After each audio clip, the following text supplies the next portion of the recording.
વિદ્યાર્થી મિત્રો, હું જયેન્દ્રભાઈ પટેલ અસારવા વિદ્યાલય અને સરસ્વતી વિદ્યા મંડળ તરફથી ઓનલાઈન શિક્ષણમાં આપનું સ્વાગત કરું છું. આ અગાઉ આપણે ધોરણ 11 નામાના મૂળ તત્વો વિષયમાં પ્રકરણ 4 આમનોંધમાં દાખલા નંબર 12 વેપારી વટાવ, રોકડ વટાવ અને ગાલખાદના વ્યવહારોના હિસાબી આમનોંધ કેવી રીતે લખવું તેમની સમજ આપણે મેળવી. હવે આજે આપણા પાઠ્યપુસ્તકના પેજ નંબર 88 ઉપર આપેલ દાખલા નંબર 13, જેની અંદર બધા જ પ્રકારના વ્યવહારોનો સમાવેશ થઈ ગયેલો છે, જે મૌલિક સહાય શરૂ કરેલ શાહ ટ્રેડર્સના ધંધાના વ્યવહારો પરથી આમનોંધ લખવાની છે. તો આપણે મૌલિક સહાની એ આમનોંધ એ આપણે તૈયાર કરીશું. શાહ ટ્રેડર્સ ની શ્રી મૌલિક શાહની આમનોંધ. આ આમનોંધમાં બધા જ પ્રકારના વ્યવહારોનો સમાવેશ કરેલો છે. તો પહેલી તારીખ 2014 જુલાઈએ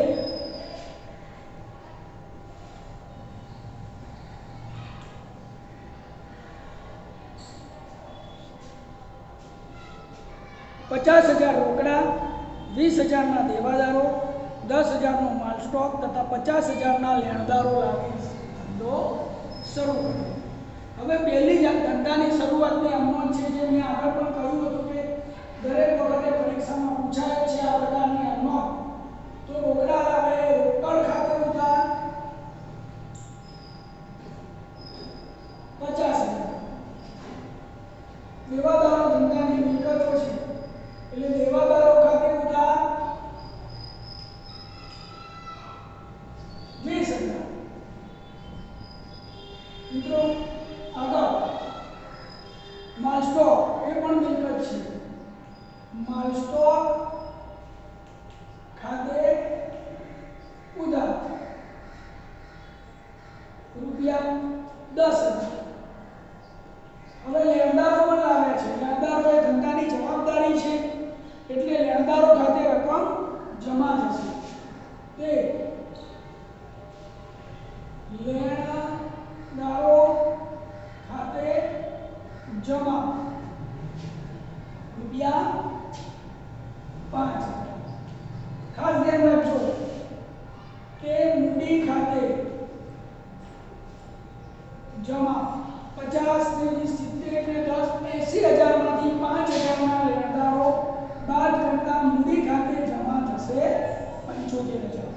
લેણદારો એ કુલ ટોટલ ઉધારનો સરવાળો હોય એમાંથી બાદ કરી નાખવાના અને જે વધે ધંધાના માલિકના મૂડી ખાતે જમા થાય. જે ઉપરની વિગતે ધંધો શરૂ કરે. જો મિત્રો જેમ કરીને બાબતે જે ટૂંકમાં લખવાની હોય. બીજો વ્યવહાર, વિજયા બેંકમાં 20,000 રોકડા ભરી ખાતું ખોલાવ્યું. આપણે વિજયા બેંકમાં પૈસા ભર્યા છે 20,000. વિજયા બેંક લેનાર છે. વ્યક્તિના ખાતાના નિયમ પ્રમાણે લેનાર ખાતે ઉધાર થાય એટલે વિજયા બેંક ખાતે ઉધાર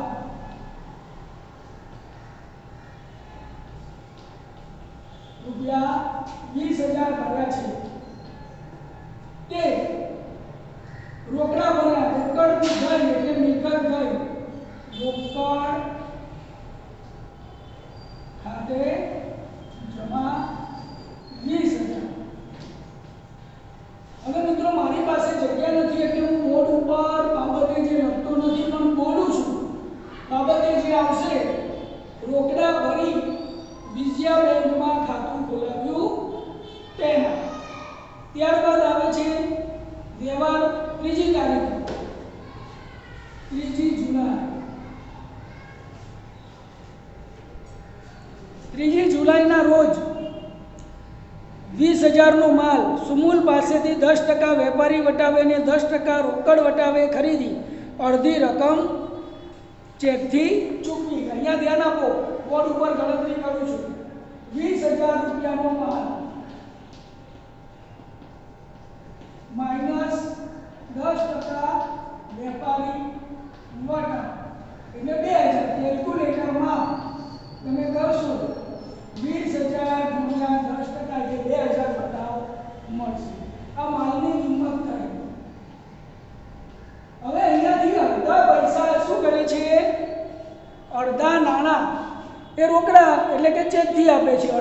બાકી રાખે છે તો 18,000 ના અડધા થાય 9,000 એ બાકી રાખે તો એ બાકી રાખ્યા એટલે આપણે સુમૂલ ખાતે લખીશું સુમૂલ ખાતે અડધા નાણાં 10% રોકડ વટાવે ચૂકવ્યા એટલે 9,000 ના 10% 900 રૂપિયા થાય એટલે 8100 રૂપિયાનો ચેક આપ્યો એ બેંક ખાતે લખાય અને 900 રૂપિયા વટાવ એટલે ટોટલ આપણા 18,000 ની એન્ટ્રી થઈ જાય 9 ને 8 17 17,900 ને 100 18,000 તો આ રીતે આપણે માલ ખરીદ્યો છે તો ખરીદ ખાતે ઉધાર થશે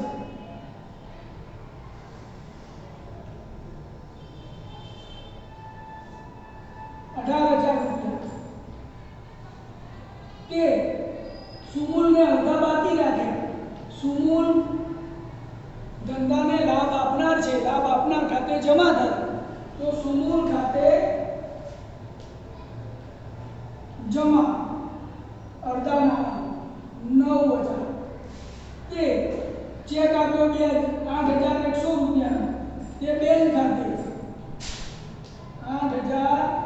8,100 કે વટાવ કાપ્યો રોકડ વટાવની આપણે ચોપડે નોંધ કરીશું વેપારી વટાવની કરતા નથી તે વટાવ ખાતે 900 ટોટલ બંને સાઈડનું 18,000 થઈ ગયું ટૂંકી બાબતે જે લખાશે સુમૂલ પાસેથી માલ ખરીદી અડધા નાણાં રોકડા ચૂકવ્યા તેની નોંધ મિત્રો હવે આવે છે તારીખ 4 15,000 નું ફર્નિચર પુનિત ફર્નિચર માર્ટમાંથી 7 પર ખરીદી લારી ભાડું 100 રોકડેથી ચૂકવ્યું તો ચોથી તારીખે ફર્નિચર ખરીદ્યું ફર્નિચર નામની મિલકત ધંધામાં આવી એટલે ફર્નિચર ખાતે ઉધાર જો અહીંયા આગળ વિદ્યાર્થી 15,000 નું ફર્નિચર છે 100 રૂપિયા લારી ભાડું એ પણ ફર્નિચરની કિંમતમાં ઉમેરી દેવું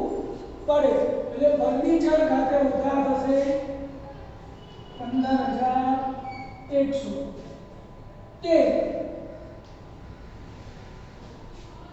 કોની પાસેથી ખરીદ્યું પુનિત ફર્નિચર માટે ઉધાર ખરીદ્યું છે પુનિત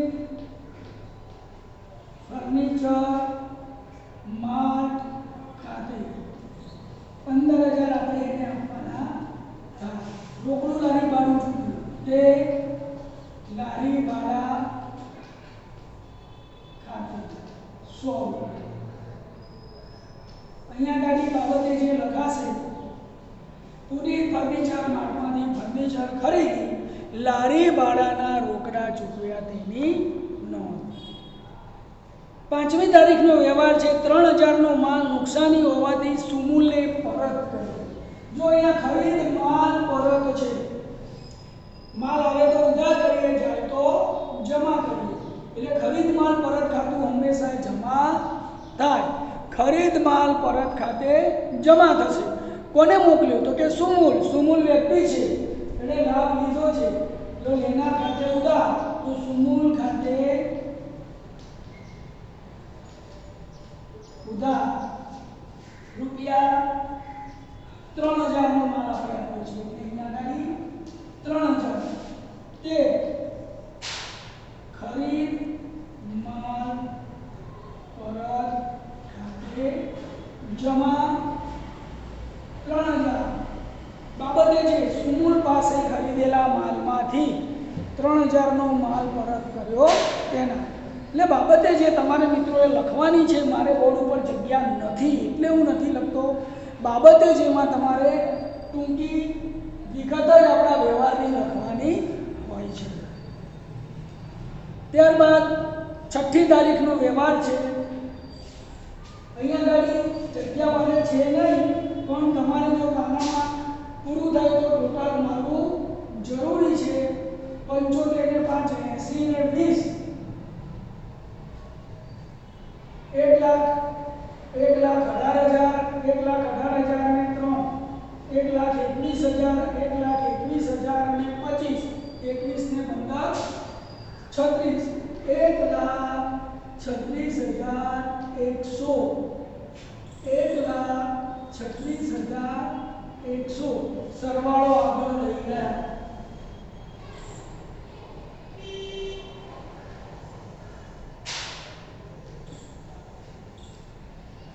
અહીંયા લખવાનું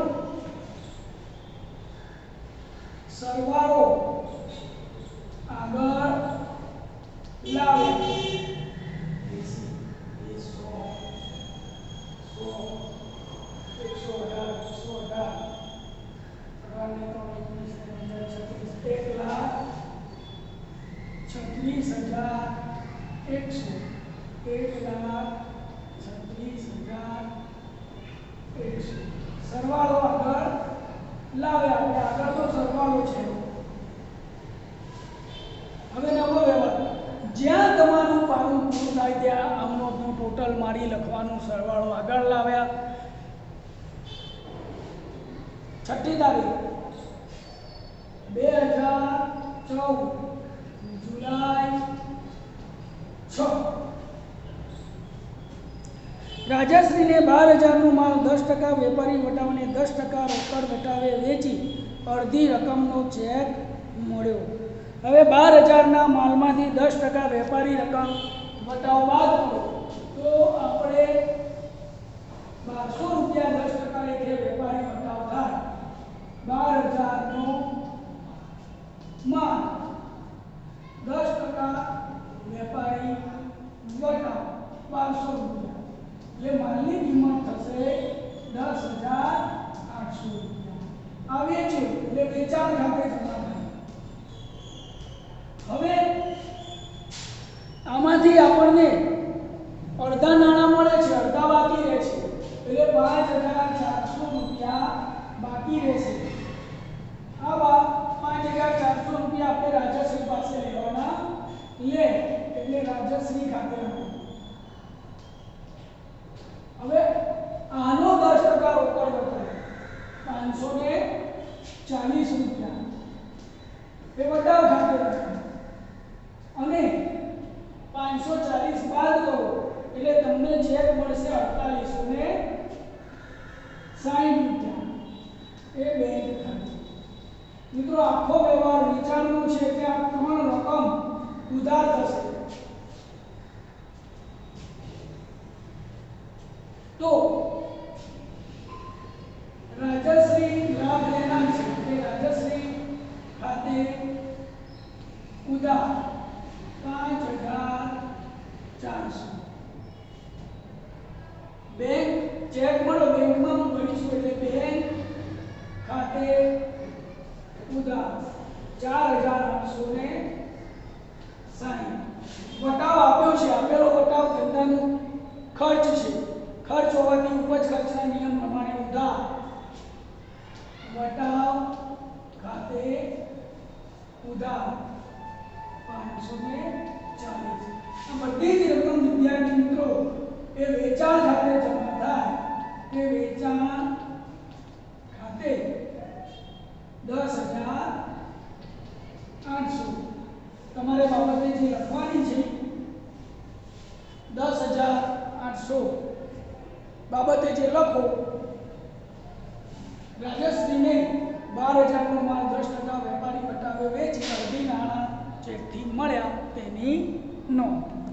હવે આગળ તારીખ 8 15,000નો માલ 10% વેપારી વટાવને 10% રોકડ વટાવે રોકડેથી વેચી 8 તારીખે વેચાણ કર્યું છે અને પણ રોકડેથી.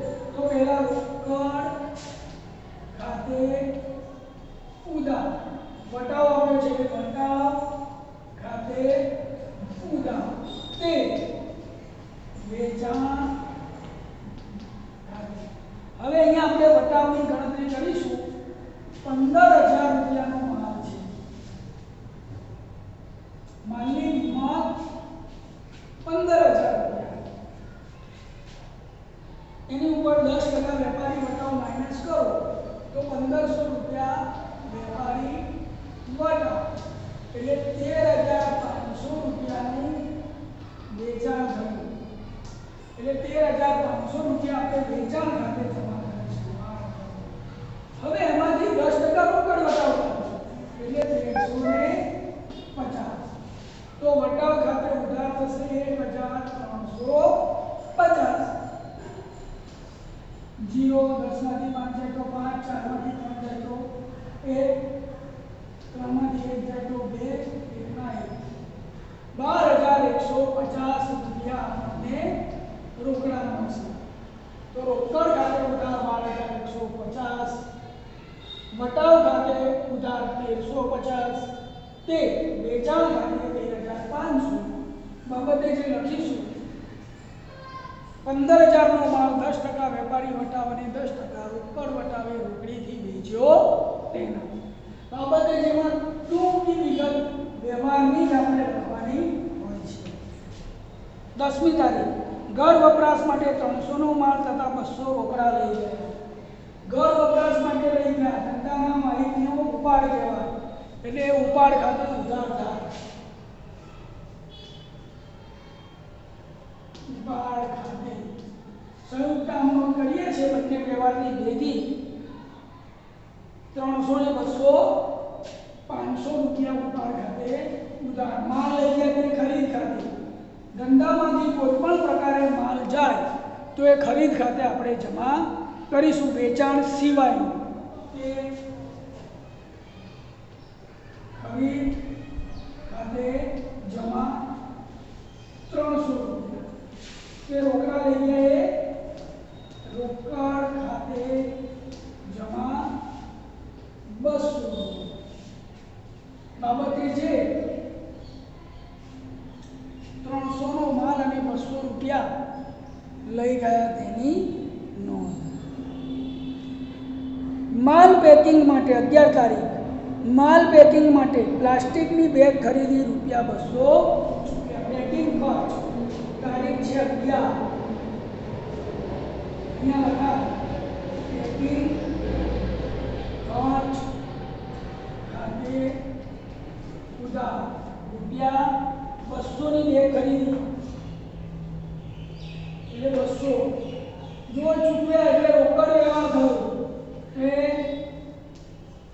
રોકડ ખાતે જમા 200 બાબતે છે પેકિંગ સામગ્રી માટે બેગ ખરીદી તેના પગાર મજૂરીના 2000 ચેકથી ચૂકવ્યા. પણ ધંધાનું ખર્ચ છે 12 તારીખ પગાર મજૂરી ખાતે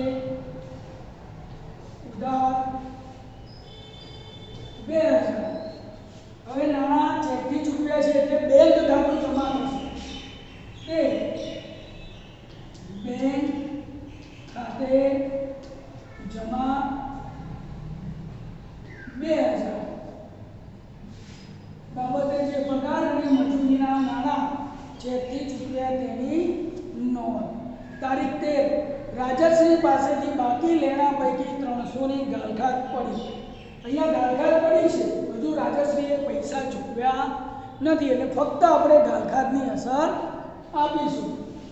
ગાલઘાટ ધંધાનું નુકસાન હોવાથી ગાલઘાટ ખાતું ઉધાર થાય.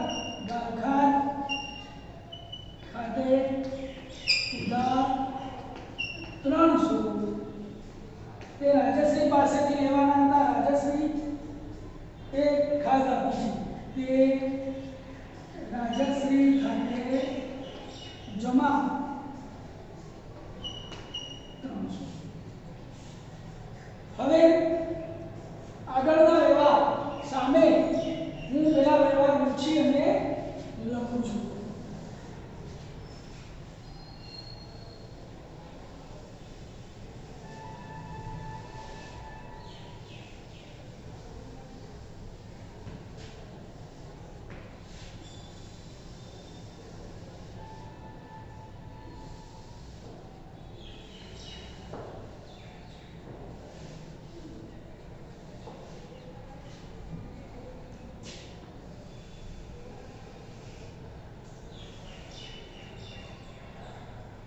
તારીખ 14, ધંધામાં વધુ નાણાંની જરૂર હોવાથી એક્સિસ બેંકમાંથી 25,000ની 12% વ્યાજની લોન લીધી. એક્સિસ બેંકમાંથી લોન લઈ લીધી, નાણાંની જરૂર છે એટલે આપણે રોકડા લઈ લીધા છે એવું ધારીને નોંધ કરીશું. 14 તારીખ રોકડ આવે છે એટલે રોકડ ખાતે ઉધાર 25,000 તે એક્સિસ બેંકની લોન ખાતે. મિત્રો લોન એ આપણા ધંધાનું દેવું છે અને દેવું હંમેશા જમા થાય. એક્સિસ બેંકની લોન ખાતે જમા 25,000. ટૂંકી બાબતે જે વિગતમાં લખવાનું, એક્સિસ બેંકમાંથી લોન ઉપાડી 15 તારીખ. આ વ્યવહારની અંદર એવું કહે છે કે 2000 નો માલ આગમાં નાશ પામ્યો, જેના સામે વીમા કંપનીએ 1500 નો દાવો મંજૂર કર્યો અને બળી ગયેલા માલની કિંમતના આપણને 200 મળ્યા. અહીંયા ગણતરી જુઓ મિત્રો, 2000 રૂપિયાનો માલ નાશ પામ્યો એટલે ખરીદ ખાતે જમા થાય 2000. એમાંથી આપણને વીમા કંપની કેટલા આપે છે? 1500 રૂપિયા. તો માઈનસ 1500 વીમા કંપની ખાતે આપણે લેવાના છે એટલે એના ખાતે ઉધાર કરીશું. 200 રૂપિયા ઉઠ્યા એ રોકડ ખાતે થાય. હવે 1500 ને 200 1700. અહીંયા એક રકમ અદ્રશ્ય છે તે આપણે શોધવાની છે. 2000 માંથી 1700 આપણે બાદ કરીશું તો 300 રૂપિયા એ આપણું નુકસાન કહેવાય. આજથી થયેલ નુકસાન તેની અનુધારી તે થાય. વીમા કંપની વ્યક્તિ છે, વ્યક્તિના ખાતા પ્રમાણે વીમા કંપની પાસે આપણે પૈસા લેવાના થયા એટલે વીમા કંપની ખાતે ઉધાર 1500.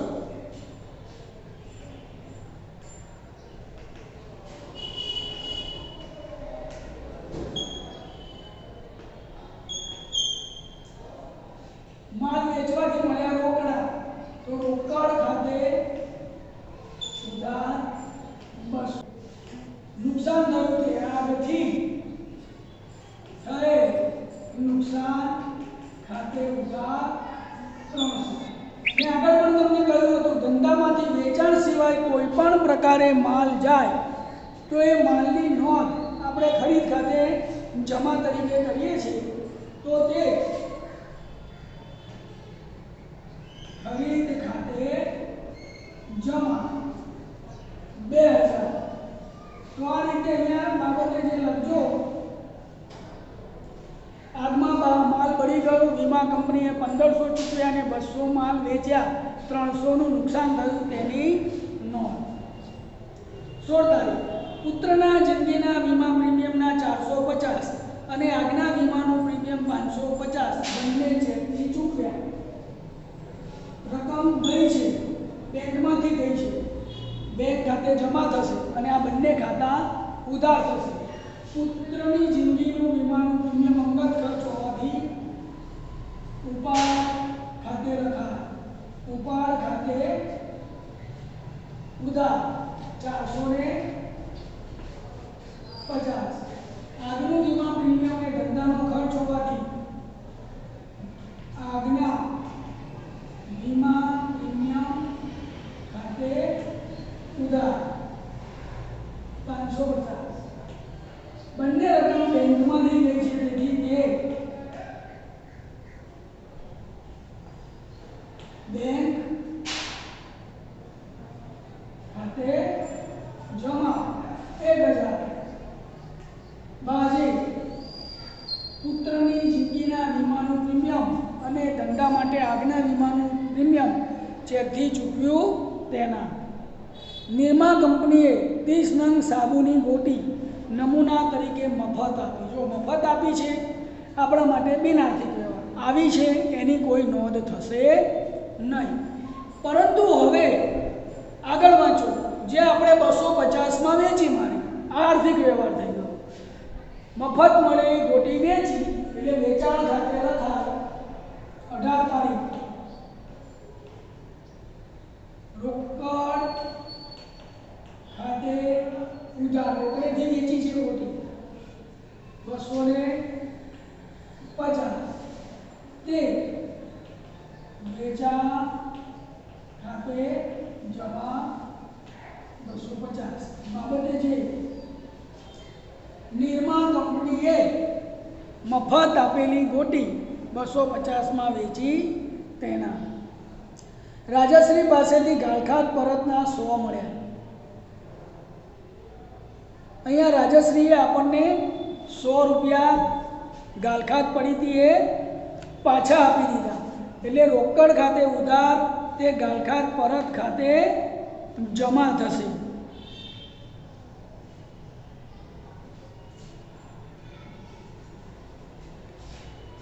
તારીખ 20 રોકડ ખાતે ઉધાર 100 તે ગાળખાત પરત ખાતે 100 બાજે રાજશ્રીએ ગાળખાતની રકમમાંથી 100 પરત કર્યા તેના એક્સિસ બેંકની લોનનું વ્યાજ 250 બેંકે વસૂલ કર્યું. વ્યાજ ધંધાનો ખર્ચ ચૂકવેલું છે એટલે તો એક્સિસ બેંકની બેંક લોનના વ્યાજ ખાતે ઉધાર 250 તે એક્સિસ બેંક ખાતે જમા કારણ કે એના બેંકને આપણે આપ્યા છે.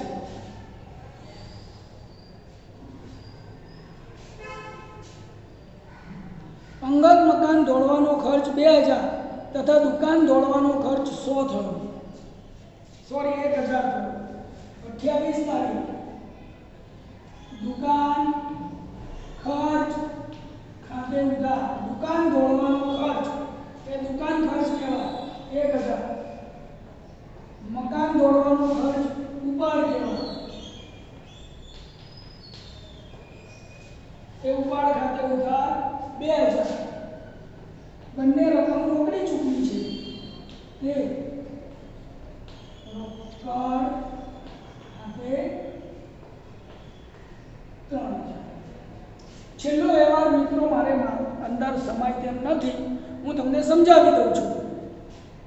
ઇન્ટરનેટ જોડાણની ડિપોઝિટ 2000 ચેકથી ભરી. ડિપોઝિટ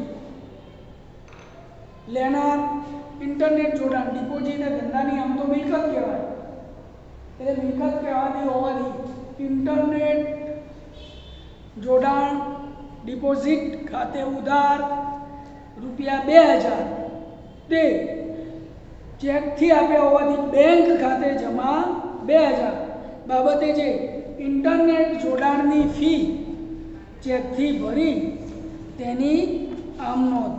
તો મિત્રો અહીંયા આગળ આપણે તમામ પ્રકારના વ્યવહારોની આમ નોંધ થઈ ગઈ છે અને તમે બંને બાજુનું ટોટલ કરશો તો હવે તમને સરખું મળશે. તો અહીંયા આગળ આપણે આમ નોંધનું ચેપ્ટર પૂર્ણ થયેલું જાહેર કરીએ છીએ.